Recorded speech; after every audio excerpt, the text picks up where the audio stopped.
आओ सुनाओ किस्से कहानियाँ। एक घर में एक माँ और बेटी रहते थे। एक दिन माँ बाहर गई हुई थी और बेटी दोनों हाथों में सेब लेकर घर के आंगन में माँ का इंतज़ार करने लगी। जब माँ बहुत देर तक वापस नहीं आई तो बेटी ने सोचा कि चलो सेब खा लेती हूँ।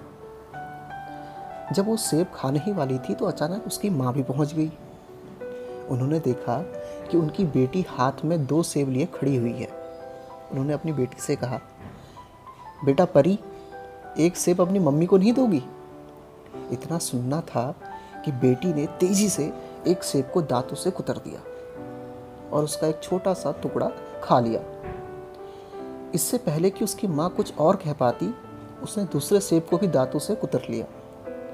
यह सब देखकर उसकी माँ बड़ी दुखी और निराश हुई और सोचा कि उसकी बेटी में तो बांटने की भावना बिल्कुल नहीं है। वो एकदम ठगी सी रह गई और उसके चेहरे से मुस्कान भी गायब हो गई। वो सोचने लगी, जिस बेटी के लिए वो इतनी मेहनत मजदूरी करती है, उसकी बेटी उसको एक सेब देने को तैयार नहीं, और जब ये बड़ी हो जाएगी क्या तब ये माँ का साथ देगी?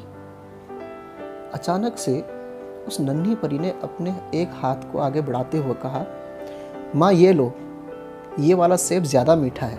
यह सुनकर उसकी माँ की आंखों में आंसू आ गए और उसने अपनी बेटी को सीने से लगा लिया। लेकिन माँ, जो थोड़ी देर पहले सोच रही थी क्या बेटी उसका साथ देगी, और वो छोटी सी बेटी माँ को मीठा सेब देना है इसलिए उस सेब को चख कर माँ को दे रही थी। बेटी का प्यार माँ समझ नहीं पाई,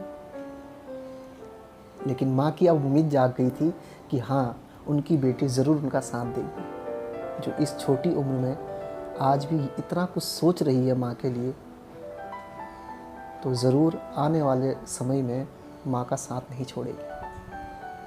तो माँ बेटी का जो प्यार है वो हमेशा से ही ऐसा ही होता है।